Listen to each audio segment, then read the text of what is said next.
Support comes from the Missouri Forest Products Association, saluting Earth Day on April 22nd with an ongoing commitment to help offset carbon emissions with sustainable harvesting of Missouri forests. Details at choosewood.com. This is St. Louis on the Air from St. Louis Public Radio. I'm Elaine Cha. The stakes here are quite substantial. How likely is it, do you think, that voters will vote yes on this? I think they knew that if marijuana was going to be legalized for adult use, they were going to have to pay taxes on it. That was the trade-off. And that's, to them, a decent trade-off compared to, getting legally in trouble. On April 4th, voters in St. Louis County, as well as St. Charles, Jefferson, and Phelps counties, among others, will decide whether to tax recreational marijuana. There are also well over 50 municipalities asking for their own cannabis taxes.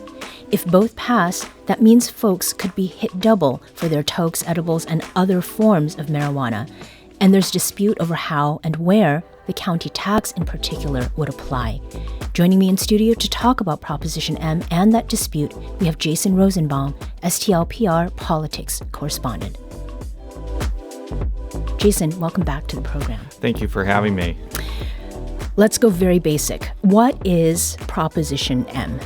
Proposition M, which is replicated in cities and counties across the St. Louis region and the state, is asking voters to approve a 3% sales tax on marijuana purchased at dispensaries. Mm-hmm. Marijuana was legalized for recreational or adult use last year. And one of the things that was in that proposal was the authorization to allow cities and counties to collect this 3% tax. And, we are going through a situation now where COVID money is running out. Some of these cities and counties are going through fairly difficult financial issues, and many of them see this tax as a way to not necessarily wave a magic wand and make them all disappear, but at least chip away and fund some basic local government priorities. Mm-hmm. Now, Proposition M, if it does pass, where would it apply and to whom exactly? It would apply at dispensaries. So one of the things that has popped up in Missouri, actually since medical marijuana was legalized in 2018, is there are these dispensaries that are all over the state. And you can go in there. Before 2022, if you had a medical marijuana card, you could purchase cannabis products there. Now, with the advent of recreational marijuana, if you're over the age of 21, you don't need a card. You just go in and you purchase it. So this would be a tax on the non-medical version of that. My understanding is the medical sales tax is a little bit lower than the recreational. And this is basically if you go in, you purchase an edible or a certain amount of marijuana, and you don't have a medical card, you would have to pay this 3% tax. Mm-hmm. Now, there is a specific part of this dispute, and it concerns unincorporated. So I've lived here now 9 years. I have some general sort of sense about what unincorporated means.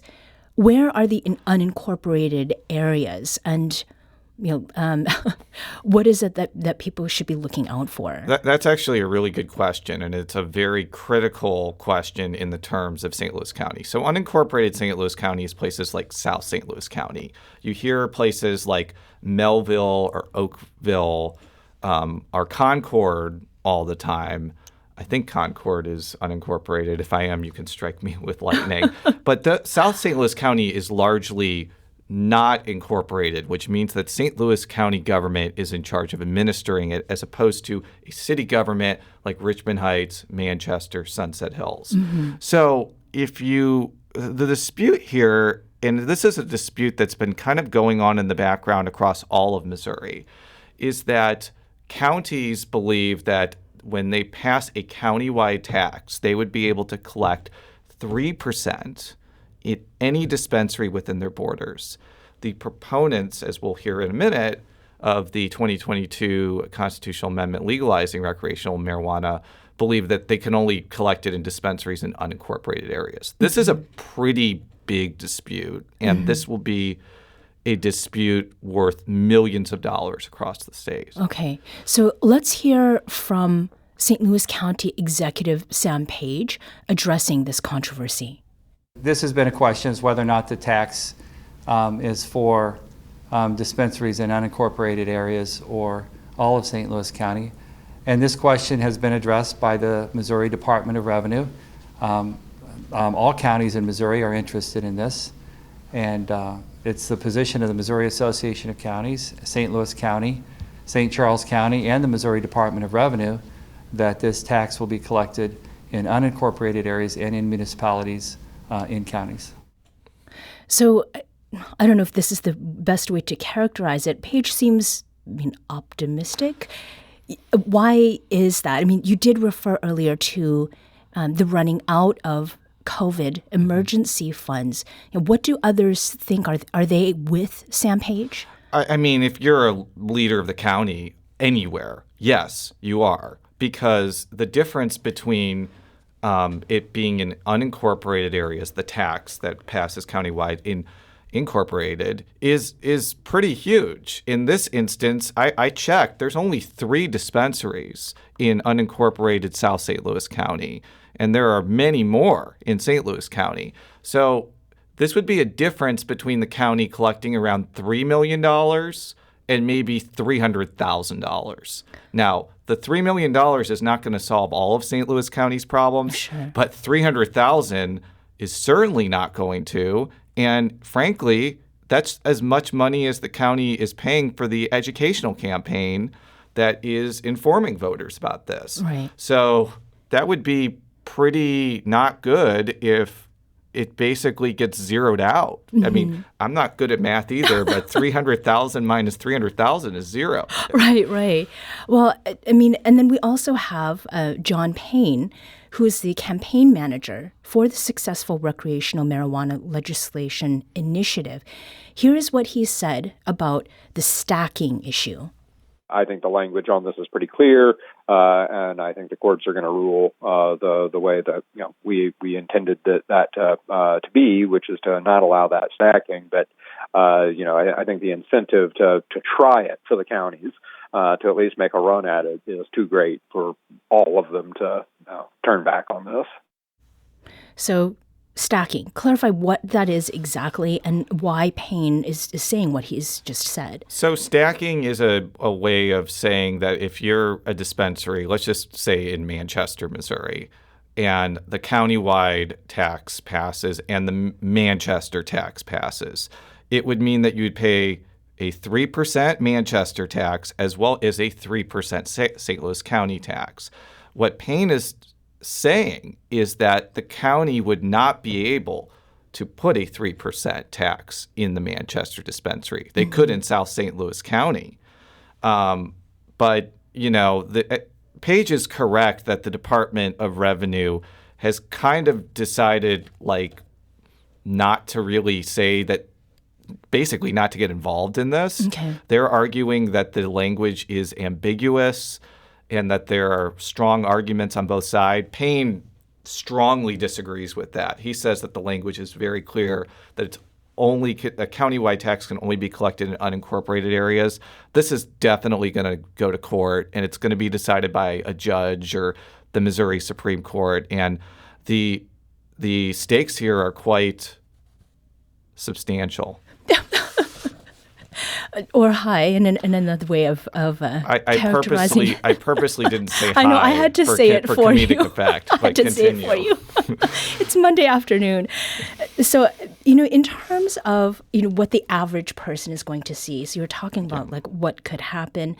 I mean, how long would it be, do you think, before, if the voters say yes on this? My understanding is I don't know if the taxes would be implemented immediately. I'm not 100% sure about that, but it would certainly be in place sometime this year. I think there's always like bureaucratic hoops that you have to jump through before you actually start charging somebody a sales tax. So it would be sometime in 2023 when you would have to pay this. So you had mentioned $300,000 for an informational campaign, and $300,000 that could be gleaned if unincorporated parts of the county have to pay this tax. What is this disagreement over the information campaign? I think the disagreement is that several members of the St. Louis County Council, at least two that I talked to, are kind of like, we really don't need to be spending this money to convince people for this tax. I mean, yes, there are some complications with the county-wide and whether you can quote-unquote stack taxes. But in essence, it's not really that complicated of a proposition. It's whether you pay a little bit more for cannabis products. And their argument is, especially when the county is facing a major budgetary deficit, this is not a particularly good use of money. Now, the proponents of this informational campaign argue that it is important to let voters know that if this passes, it could go to certain things. Such as? Like roads, public safety, hypothetically parks. Like this money is pretty like liquid. It could be used for a lot of different things. And also, they would also point out that this campaign is not going to say vote for this or don't vote for it. They're basically just informing voters that this is going to be on the ballot. This is what it will do. This is what it could go for. And there are other entities that do this. A lot of school boards do this. A lot of cities do this when they have financial issues too. I think, though, that they're also banking on the idea that Page's interpretation would be correct, because their idea is that it is worth spending this money if it means that you get $3 million. Now, obviously, if it's less than that, if it's $300,000, as I mentioned, it's just not going to be as fruitful. Right. So in the final bit here, as we're thinking about like what could happen and your observations of what people have said, including not just politicians, but folks on the ground, how likely is it, do you think, that voters will vote yes on this, on Proposition M? So I've talked to some of my friends about this, and some of them use marijuana for various reasons, not just recreationally, but oftentimes because it helps ease pain or helps people sleep or reduces anxiety. And a lot of them are just not that worked up over having to pay a little bit more. I think they knew that if marijuana was going to be legalized for adult use, they were going to have to pay taxes on it. That was the trade-off. And that's to them a decent trade-off compared to, getting legally in trouble for having it or purchasing it. I just think that we'll just have to see if maybe the county-wide ones maybe aren't as appealing because of the stacking controversy.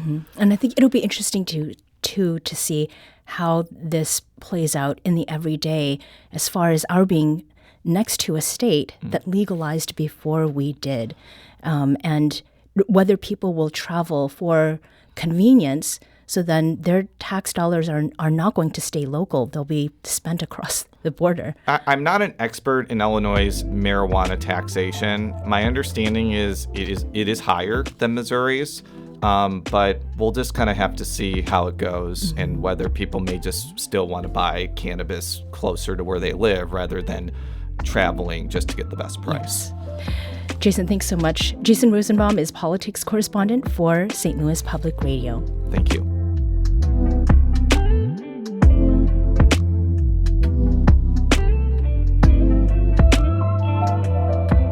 This episode was produced by Alex Hoyer and Elaine Cha. Audio engineering and podcast design by Aaron Dorr. Our production intern is Avery Rogers. Our executive producer is Alex Hoyer. St. Louis on the Air is a production of St. Louis Public Radio. Understanding starts here. Our podcast proudly supports St. Louis artists by using music from Life Creative Group. Do you find yourself regularly listening to episodes of St. Louis on the Air? Suggest us to a friend you think might enjoy our conversations. And leave us a review and rating on Apple Podcasts on the App Store. It's the simplest way to help people discover our show. Thanks. St. Louis Public Radio is a member-supported service of the University of Missouri St. Louis.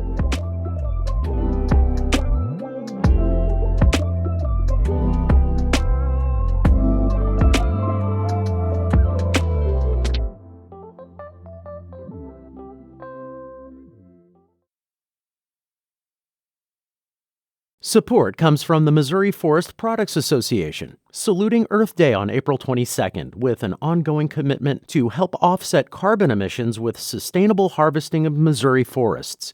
Details at choosewood.com.